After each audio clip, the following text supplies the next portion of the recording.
In today's show, we're looking ahead to the return of NBA action on Thursday. We're going to talk about the Jusuf Nurkic injury, the return of Shai Gilgeous-Alexander, and Kemba Walker. Michael Bolton. Thanks, Josh. It's Michael Bolton here, and it's time for another episode of the Locked On Fantasy Basketball Podcast. Let's get to it. Let's get to it, indeed. You are Locked On Fantasy Basketball, your daily fantasy basketball podcast, part of the Locked On Podcast Network.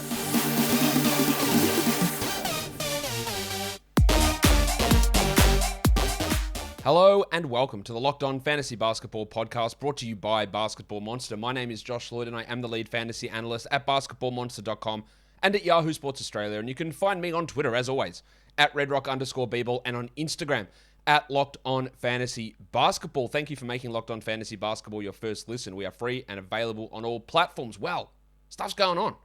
Games are returning tomorrow. Tomorrow, I'm going to do a full injury roundup show because we've got some news on some players, but we're going to have more of that stuff tomorrow. So we'll do that all tomorrow. But there are news things to talk about. I am going to talk about Jusuf Nurkic's injury. We'll talk about that when we look at the Blazers game later on. I'm going to talk about Oklahoma City and Shai Gilgeous-Alexander. I'll talk about that when we get to the Thunder game. But the Knicks don't play on Thursday, so let's talk about the news that Kemba Walker won't play again for the Knicks. He's healthy, but he's just not good. And this is not the situation where people are like, oh yeah, players don't get shut down. He's getting shut down, but he's also just not good. And it's the same as what happened at the start of the season where they just benched him because he wasn't useful enough. So they've come to the agreement. Again, he refuses, it appears, to come off the bench. Him starting makes no sense whatsoever for where this team is going and how poorly he's performed. So it's just like, well, I'm just not going to play and we don't want you to play. And I don't think Tom Thibodeau wants him to play. So that's the agreement. We're not missing out this egregiously good player who's sitting so they can get a good draft pick. He's just not that good anymore and it's not fitting in that system. So he's done. So what does that mean for the Knicks? Well, I wish I knew. Now, if it was any coach who had any level of common sense, you would think this means let's have an opportunity to see what Juice McBride can do. But it probably won't be. It'll be Alec Burks and bloody Derrick Rose when he returns. Rose still isn't ready to return just yet. It shouldn't be too far after the All-Star break, and you can take a flyer on Burks or Rose. But I wouldn't say that either of those blokes are reliable at all. In fact, what you might get Burks playing 33 minutes initially, and then moving down to like 27 and Rose plays 25 once he's back. He had ankle surgery for a team that's going nowhere, remember. They're not going to push him into large minutes. It'll help quickly a little bit. Quickly will play 5 minutes through the first three quarters and then play all 12 minutes of the fourth quarter, most likely, as he seems to do every game. So he might still get, he's 21, 23. We'd hope he'd get to 27, but I'm honestly doubting it. I don't think, someone asked me about Quentin Grimes, I don't think it impacts Grimes. I know that on some of your fantasy sites, he'll be listed as a point guard. He's played like 0 minutes at point guard. He plays basically the 3 for this team, sometimes at the 2. He's not really a point guard option at all. It'll be Burks and quickly with Rose in that mix when he returns and maybe some McBride. Yeah, add Burks, sure. We know that his field goal percentage is disastrous. Add Rose, we don't know when he's coming back. Keep an eye on quickly and McBride for deeper formats. But I wouldn't trust Tom Thibodeau to just say we are giving 28 minutes here to Emmanuel quickly. We've seen this script play out plenty of times before, and it hasn't run that way. No matter what happens with Thibodeau, he just doesn't do it. And he might play one game where he plays 27 minutes and then play 20. Burks will get, I would imagine, 30 plus to start things off. That's how I would expect things to start off. And then that should start to reduce once Rose comes in, and we'll see what quickly can do. But we're keeping an eagle eye on that position for the Knicks. As for the other guys, like people ask, what does this do for Randall? Does it impact Barrett? Like, there'll be marginal changes, but not really. Like, their minutes aren't changing, their usage isn't changing significantly, maybe a little bit up. I don't think there's going to be big jumps or big changes in those guys. Again, I don't think it impacts Grimes really that much. What it does do, it means that Burks doesn't play much at the 2 or the 3. So maybe Grimes goes from 20 minutes a night to 22 minutes a night. But Grimes has been playing big minutes because Barrett had been sidelined. We have to remember that was part of the reason behind the extra minutes that he has been getting. But that is one of the big injury situations, rotation situations that we did have go down of late. So there you go. That just happened about 5 minutes ago before me recording. So I'm glad that I got that news before that I actually went and recorded this show. But before we get into talking about the games for Thursday, I'm going to tell you about Truebill. Truebill is a new app that helps you identify and stop paying for subscriptions that you don't need, you don't want, or that you simply forgot about. On average, people save up to $720 a year with Truebill. Because companies make subscriptions incredibly hard to cancel, Truebill makes it incredibly simple. Just link your accounts and Truebill will cancel your unwanted subscriptions in one tap. And your Truebill concierge is there when you need them to cancel unwanted subscriptions so you don't have to. Truebill has over 2 million users and helped them save over $100 million. Don't fall for subscription scams. Start canceling today at truebill.com/lockedonnba. Go right now. That's truebill.com/lockedonnba. It could save you thousands a year. Truebill.com/lockedonnba. Football's over, but basketball, absolute pedal to the metal. Pro and college hoops. And for all the latest odds, totals, player performance props, BetOnline.net is your number one spot for all your sports betting needs. BetOnline remains the best spot for all of your sports scores, podcasts, and news this season. And it's not just basketball. BetOnline.net has your source, or is your source, for hockey, boxing, and UFC odds as well. So head to the website today or use your mobile device to learn more about the trends and action. BetOnline is where the game starts. Great segue, BetOnline, because let's start talking about games. And you know what? I forgot to do it at the start, so let's do it now. Let's get it on, Gilly. The first game back after the All-Star break. I'm fired up. I'm full of energy. It's the Cavs and the Pistons. Lauri Markkanen might be returning. And while this isn't all that interesting for Markkanen, it's a little bit interesting because he was sort of fringy 12 team. Now they've got Karis LeVert. So I expect that Markkanen just comes in and starts where Dean Wade was. But Dean Wade was playing 21, 25 minutes a night. So Markkanen probably won't play that long term. He might play than his first game back. But what does Markkanen's offensive role mean for LeVert, who has been struggling coming off the bench? I don't think he's been particularly good for Cleveland. What does it mean for Kevin Love? I think what we might end up with, a situation where Love, Markkanen, and LeVert are all not must-roster 12-team league guys. They all cut into each other enough, and they don't do enough else outside of scoring and threes, that they all become streamy, fringy, sort of adds, sort of drops in 12s, in that 120 to 145 type of range. I think that's what'll end up happening. If Markkanen's on your wire and you've got some dead weight, take a crack. I just don't think his upside's very high. I wouldn't drop Love, but it's teetering towards that. And I obviously wouldn't drop LeVert yet, but it is trending in that direction. But it's something for us to watch. I've said that I want to watch LeVert as well. Yeah, who loses out here? Does LeVert lose some minutes? Does Okoro just drop really significantly in his playing time? Because again, the 21 minutes that Wade will get in will go to Markkanen, but how does he get to 28 or 29? Who loses that extra playing time? That's going to be something that needs answering. And for Detroit, we want to watch Cade Cunningham, who's had some iffy shooting night. There is no question about that. But I more want to watch, how does the shot distribution look between Cade and Jeremy Grant? Who's going to get the most run there? Who's going to get the most shots? Who's going to initiate as much as possible? And we hope it's Cade. I also want to watch the depressed penis, Sadiq Bey, who has been playing really well. And some might argue he's been playing better than Jeremy Grant. In fact, I think if you'd watched the Pistons since Grant come back, I think everyone would argue that. And I'm not the biggest Sadiq Bey fan. I'm obviously less of a Jeremy Grant fan. But he's been playing well. So I want to see what he can do. He's taken some strides this year to be a little bit more efficient as a shooter. I still don't know there's much more to his game than that. But he's playing at a better level. So let's just pay a little bit of attention there. For Boston, Marcus Smart. He's avoided a serious injury, which is great. When he twisted his ankle standing on Embiid's foot, I thought, that's a 3-week ankle sprain, 4-week ankle sprain. But he's not on the injury report. Rob Williams isn't on the injury report either, so they're both ready to go. Obviously, this pushes Derek White back to the bench, but White remains a 12-team league player. Smart obviously does as well. The other thing I'm going to watch is Al Horford, because Horford played 34 minutes last game, but if Smart is back, and they're going to go smaller at times with Smart and White on the court together, especially in closing lineups, does Horford play 20 minutes, 24 minutes, or does he play 29, 30? If he's 24 a night, then he is probably going to be a drop. I wouldn't do it yet, but that's the direction that he would likely go. For the Nets, well, we got updates. They're not great ones. Looks like Kevin Durant's going to return before Ben Simmons. I don't really know how that's possible. They will have no Harris, Irving, Dragic, Durant, or Simmons for this game. Kyrie will return for Saturday against the Bucks, but Durant and Simmons likely won't. We don't have a full timetable, though, on when Simmons is returning. I don't really understand why it is taking this long, to be honest. I know he will take a week or so to get conditioning back, but it's been that. We've passed a week now. We're 2 weeks since the trade deadline, and I would hope he gets back on the court soon. Again, it looks like Durant might be returning next week too, so that's all very good news. But with all these guys still out, what do they do with Drummond and Aldridge?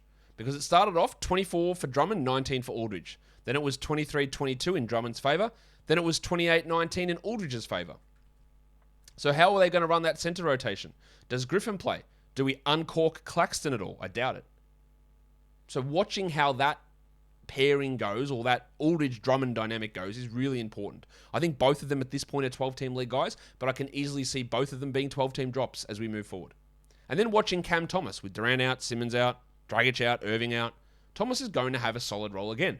I don't believe he maintains a 28-minute-a-night role as the rest of the season because it's impossible with all those guys coming back. And he only really provides points, which is great for a points league. It's not as good for a category league. It's fine for streaming, but remember, Curry and Mills are still there. Aldridge is going to take his shots. But with all those other guys out, he is going to be a pretty significant shot creator for at least this game on Thursday against the Boston Celtics. This show, what to watch for is normally small shows. This show's not going to be. Bear in mind. Next game, Hawks-Bulls. Johnny Collins is out still with that foot sprain. That is a little bit troublesome. Had the week off for the All-Star break, and he's going to be out at least for the rest of this week. A little bit worried there, which means that the Italian cock, Danilo Gallinari, hands off my cock, is going to start again and probably be stream-worthy. Now, it's been an absolute mixed bag with him streaming into those starts. Some stinkers and some good games.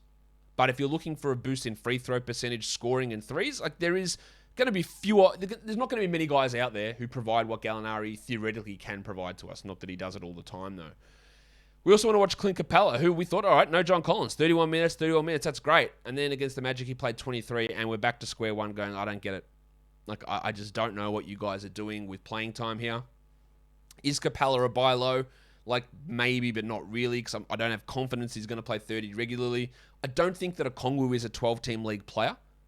But if he was to get 23 a night, he would be. He just hasn't been getting that. He's played 17, 19, 17, 16, 20 the last 5 games. So it's hard for me to look at that and go, yeah, that's absolute must roster for Onyeka. But let's see how the Capella-Okongwu dynamic works out.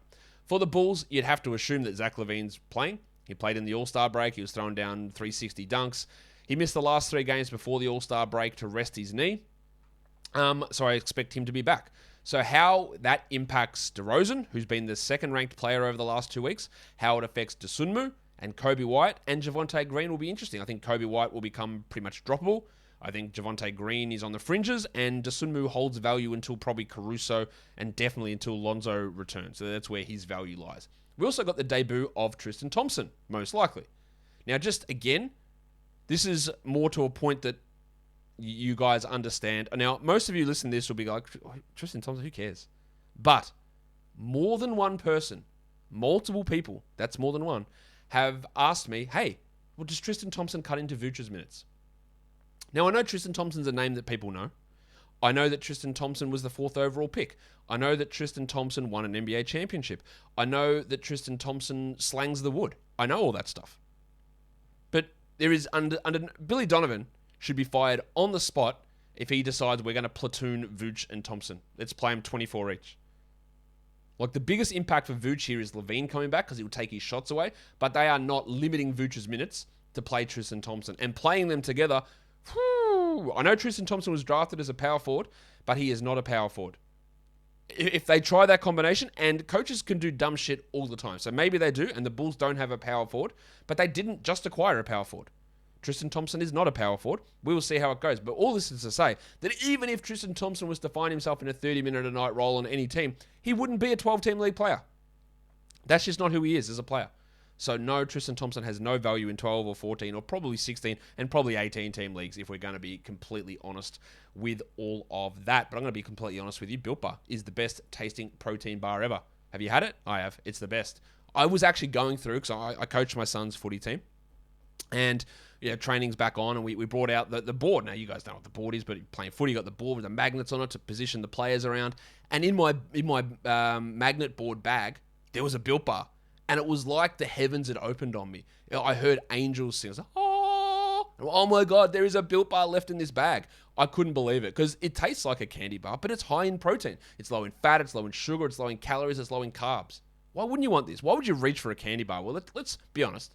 Candy bars taste great, but they're shithouse for you. They are not good for your body. Whereas Built Bar also tastes great, but it is good for you. So go to Built.com, use the promo code LOCKED15, LOCKED15, and get 15% off your orders of Built Bar. Built Bar is built different. Let's go to the next game. Grizzlies, Wolves. Brandon Clark playing really well. Really well. Minutes are pushing up as well. At times, he's cutting into Steven Adams' playing time. There's no real change from their rotation pre-All-Star because Dylan Brooks is still out. Clark is a 12-team must-roster player at the moment. And I also want to watch the wave pool DeAnthony Melton because while the minutes are frustrating, and playing 17 minutes of DeAnthony Melton should always be considered criminal, especially when you're playing 16 of John Conchar, he's producing enough, especially as a steals guy, to at least stream in for steals. I have no confidence in him consistently playing 21 a night, but it's possible with Brooksy out. For the Wolves, one of the worst players in the NBA before the All-Star break for a 2-week period was Anthony Edwards. And that's no offense to Goose. He's been great this season, but he was in a horrible, horrible form slump. Had a sore ankle and was just horrific. Let's see if he bounces back. I expect that he does, but there is still a bit of a buy low window there for Goose. So we want to see that bounce back, and we hope that his ankle's okay. And then we also want to watch the Jared Vanderbilt-Bar and Jaden McDaniels battle. McDaniels has outplayed Vanderbilt-Bar comfortably. He's played 30 minutes at least in the last 3 games, while Vanderbilt's minutes have dropped. McDaniels is also hitting shots at an extraordinarily high level at the moment, and he's worth a 12-team grab. I'm not convinced that he remains a must-roster 12-team league player, because again, the dude's played 27 minutes a night this season, and he's ranked 180th. It's not like he hasn't had opportunities. But he's turning the 3 or 4 extra minutes at the moment, along with some very, very big shooting numbers, into some really good performances. Now, there is a potential for those shooting numbers to drop off, and is the good shooting tied with the extra minutes? I would say probably yes. So it's a double whammy positive, but if the shooting drops, it's going to be a double whammy negative. So be aware of that. I wouldn't really drop Vanderbilt in 12-team category leagues. Points leagues, buy. 10-team category leagues, probably see you later. And it is moving that way in a 12-team category league. And if there was someone that you wanted to add, maybe you want to take a flyer on a Phoenix point guard, I don't mind dropping Vanderbilt for a little bit of upside in a player like that. That's how I would be looking at it. Let's go to the next game. Speaking of the Phoenix point guards, it's them. They're taking on the Oklahoma City Thunder. We know that Chris Paul's out, by the way. If you haven't heard any of my shows, Chris Paul is a drop. He's not coming back until April at the earliest. See you later. Cameron Payne is out. He said he was day today, but he is out. So, for at least Thursday and probably Friday, we are streaming in Aaron Holiday.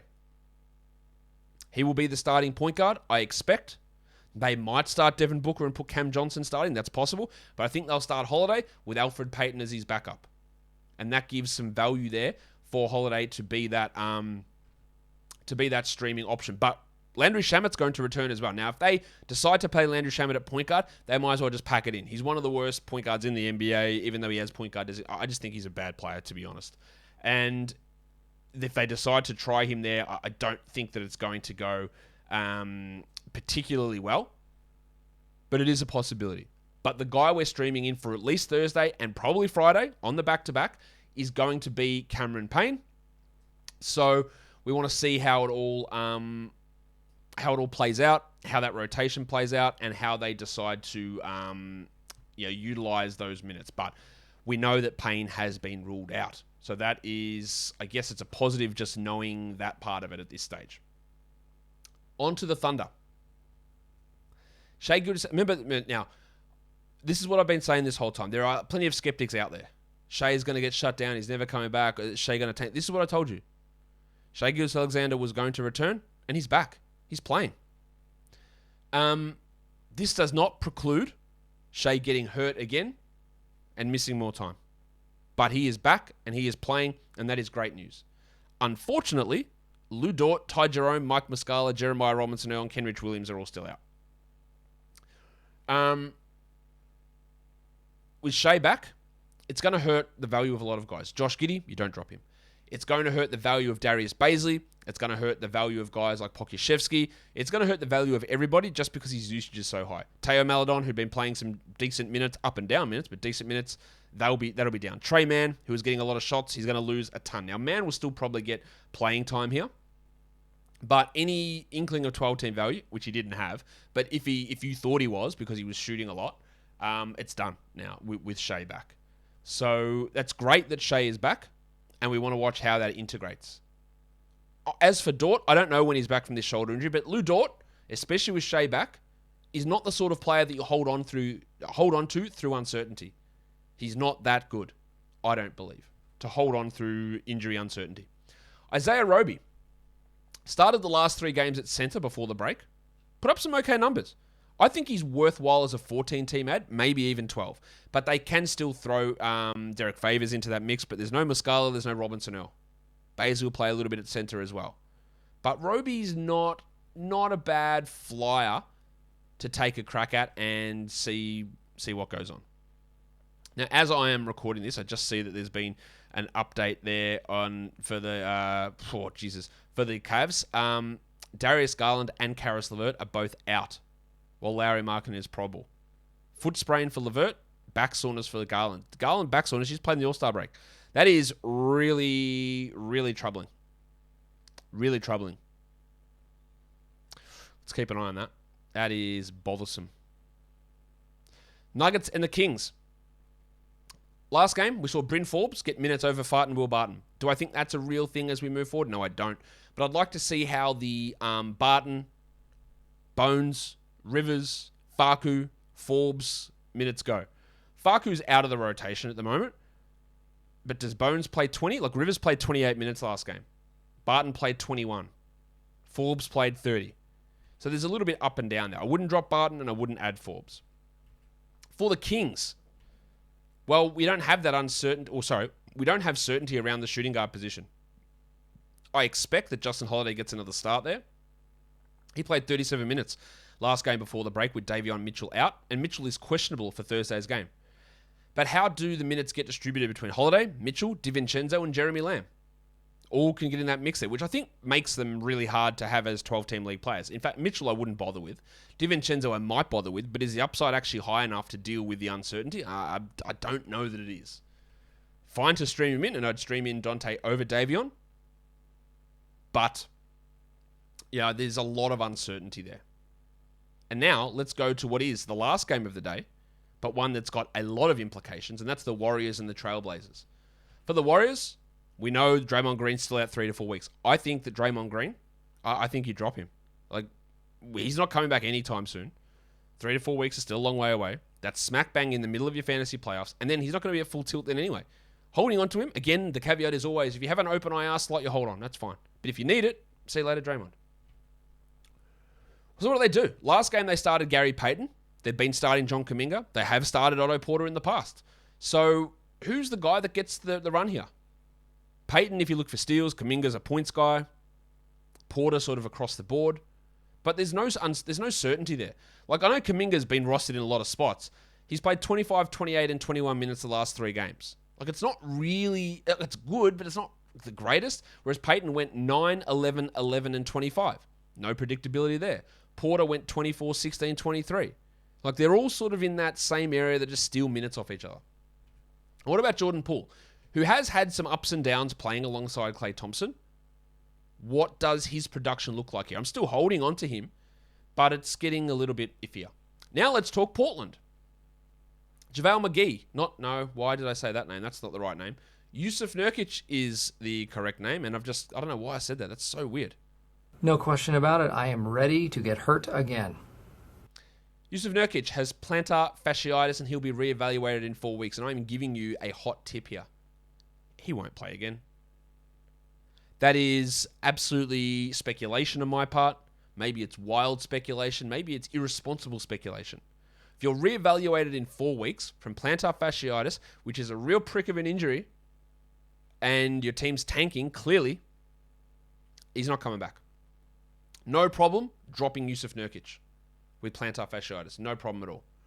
The question is, who is their center? And the answer is, kids, I am sorry, I don't actually fucking know. Like, I don't know. Because they did just sign Drew Eubanks to a 10-day contract. He's the only center on this team. Trendon Watford played some center in college. He's played more at the 4 and a bit at the 3 here. He's 6'8". He's not really a center.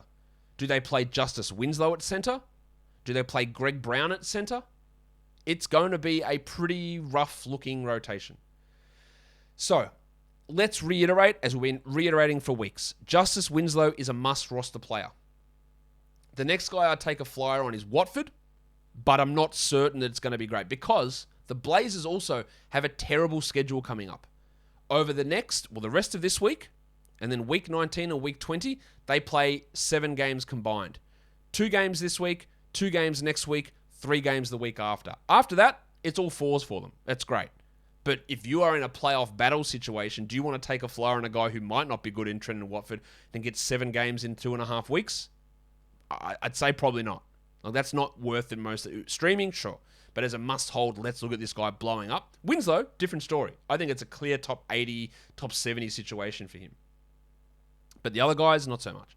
It helps Simons, it helps Hart in their usage and their value. Probably helps CJ Allaby and Ben McLemore a little bit more as well. Push a little bit more up as Watford plays more at the 5 and Allaby or Winslow at the 5 and Allaby and McLemore push up a bit. Maybe there's some value for Greg Brown, but I wouldn't be running out there. But they could also sign another center to help out. I would expect them to sign Eubanks to a rest of season deal because they just don't have another center. And he becomes an interesting at least 16-team league guy, maybe 14-team league player. But I'm going to throw this out there for those of you in Dynasty Leagues, right? You are going to have an absolute ripper opportunity to sell high on Anthony Simons and Josh Hart. And I know it's going to be hard. That's what she said. Because Anthony Simons is going to go on a run here where he's going to play a lot of minutes. He's going to take a lot of shots. He is going to put up spectacular numbers. Maybe top 30, maybe top 20 numbers. And we'll look at it and go, it's the Anthony Simons breakout we've all been waiting for. Right? But there is a gigantic chance that the last 2 months of this season is the best stretch that Simons ever has. And that's no shade to the guy. He could be a consistent top 50 player, but he could legitimately be top 15 rest of season here. That's a possibility. Because next season, he'll get back someone called Damian Lillard. And yes, Lillard's not here forever, and Lillard might be traded. That is totally true. And it might be Simons' team. I'm not discounting that for a second. And it probably will. But if it is Simons' team, will his surrounding cast have Trendon Watford, Justice Winslow as their 3rd and 4th best players? 100% no. It just never will. He will never be in a situation where he and Josh Hart are the only 2 NBA caliber players. Because, again, if Lillard is traded, Simons will be the man, but he won't be the man that he is now. Where he is going to be he is going to be feeding to Watford and Winslow and Greg Brown and Keljin Blevins. Like, even if Lillard is traded in the offseason, they will not go into a year where it is Simons plus G League. So, look for him to rack up some big numbers. And it's so hard to sell a bloke who's putting up amazing numbers. Selling high on a guy that's rolling is really tough. But his value may never be higher. Thinking about who his teammates will be. Just a thought. Let's look at back-to-back streamers for Thursday, Friday. JaVale McGee. Well, we're looking at Suns, guys. JaVale McGee, Jay Crowder. Interesting Suns options there. Naz Reid for the Timberwolves. Yeah, this is assuming that McDaniels is already taken, of course. Isaiah Roby, Aaron Wiggins, and Alexei Pokusevski for the Thunder. Of course, if Baisley's there, you take a crack at him as well. And maybe Trey Mann gets into that mix. If we're looking at just streamers for Thursday, Otto Porter and Bruce Brown. JaVale McGee, Danilo Gallinari, Jay Crowder, CJ Allaby, Trendon Watford, Kevon Looney, Onyeka Okongwu, and Isaiah Roby. These are all guys that are available in over 50% of leagues using our advanced metric. For deeper leagues, these are all guys, all those other names, consider them, but these are some other ones you look at. Corey Joseph, Aaron Wiggins, Tyus Jones, Isaac Okoro, Gary Payton, the Doctor, Delon Wright, Drew Eubanks, Grant Williams, Bones Highland, and Nazareth Reed. And for points leagues, these guys are still available in 50% of leagues or more on Yahoo. Justice Winslow, what are you guys doing? Please add Justice Winslow. Please. This is the easiest ad you will find in your life. The second easiest ad you will find is Patrick Beverley. This is not a one-day stream. This is a must-roster player. You could also look at Millsy, DeAndre Hunter, Brandon Clark, Cam Thomas, Brucey Brown, CJ Allaby, DeAnthony Melton, and Kevon Looney. And that, my friends, will do it for today's show. Don't forget to follow this podcast on Apple Podcasts, Google Podcasts, Stitcher, Spotify, Odyssey app. And if you're on YouTube, thumb it up. Tell me how pumped you are that the NBA's back. Tell me how shit it is that Nurkic and Chris Paul's season's basically over. Drop it in the comments. Guys, we are done here. Thank you so much for listening, everyone. See ya.